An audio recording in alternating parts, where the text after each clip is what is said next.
So here we go with a demonstration of form and weight.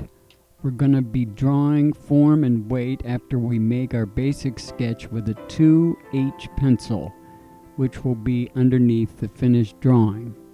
I'm going to try to make this drawing as loose as I can.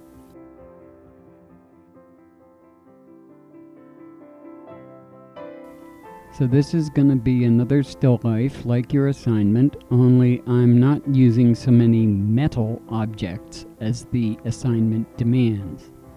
So anyway, the first part of this demonstration is done in a highly speedy way. That is, as far as this video is concerned.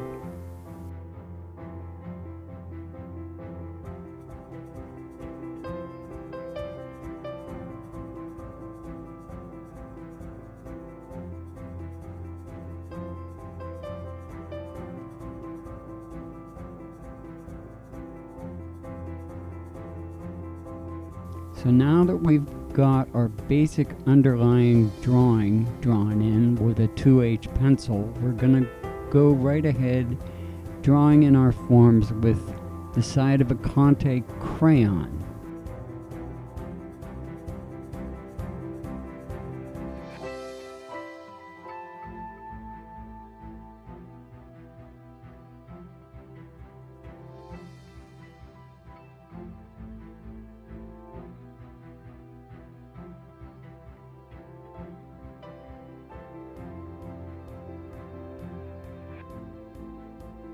And we're drawing, like I just said, drawing with the side of the Conte crayon. And we're going to be as deliberate as possible.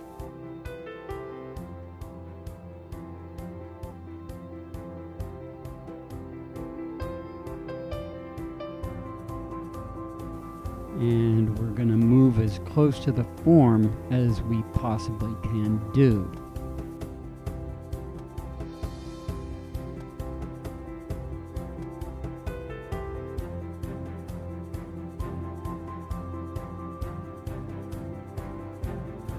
Note that we want to take into consideration the tabletop.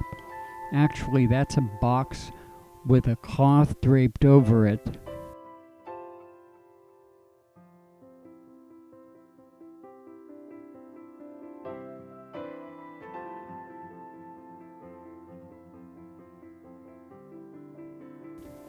But be that as it may, we want to establish the space that the still life is based on, a space that we can feel the forms on much more easily from within.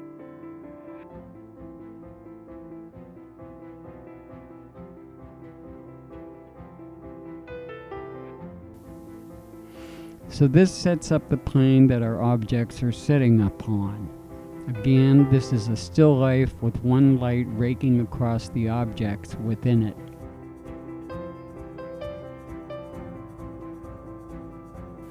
With this setup, we have established our composition, the shape of the forms and the shape they make on the paper.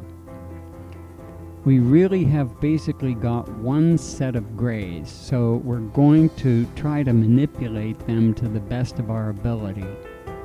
We're having a weight and shadow situation. So now we're going to start going after the edges of the forms slowly, and we're going to try to capture the shadow again just basically by holding the side of the Conte crayon and trying to fill the form with the side. We're going to try to squeeze out the form as though we are working with clay. You know, it's always a good idea to have a little plasticine for sculpturing and modeling around so that you can make small sculptures, if you will, of what we are drawing. There is a vital link between drawing and sculpture, and this is it, the capturing of form.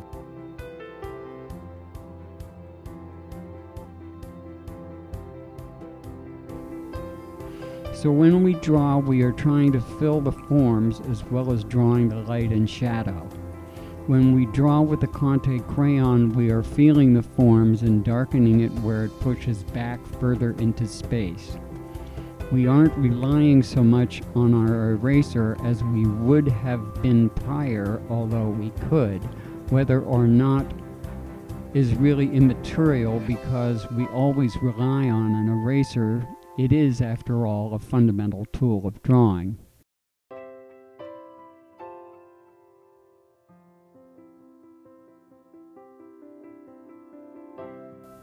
So again, this is a rather slow but very deliberate process to achieve relative consistency of form.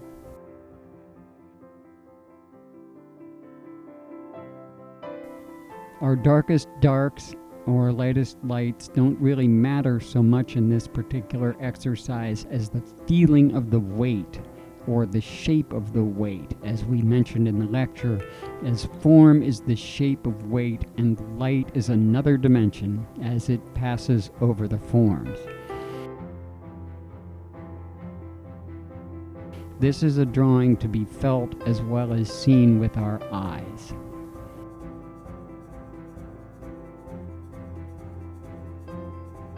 Now we're trying to get our darkest darks in.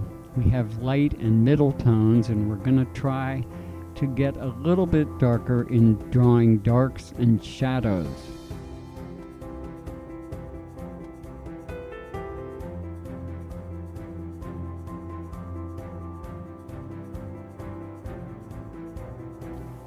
By and large, our main concern, again, is the feel of the weight that we are determining in our drawing.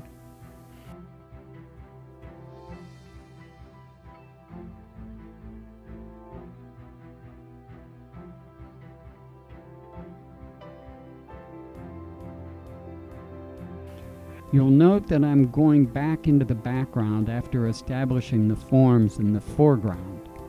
I'm going to push the background back with darker darks. This is discussed in some detail in our next discussion about light and its effect on form, which comes in the next chapter.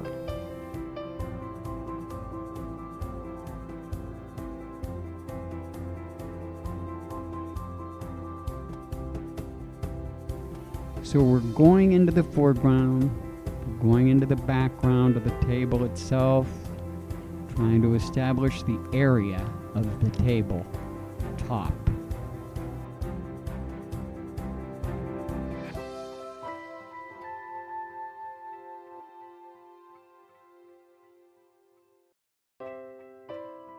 But really, we're going to spend too much time on that.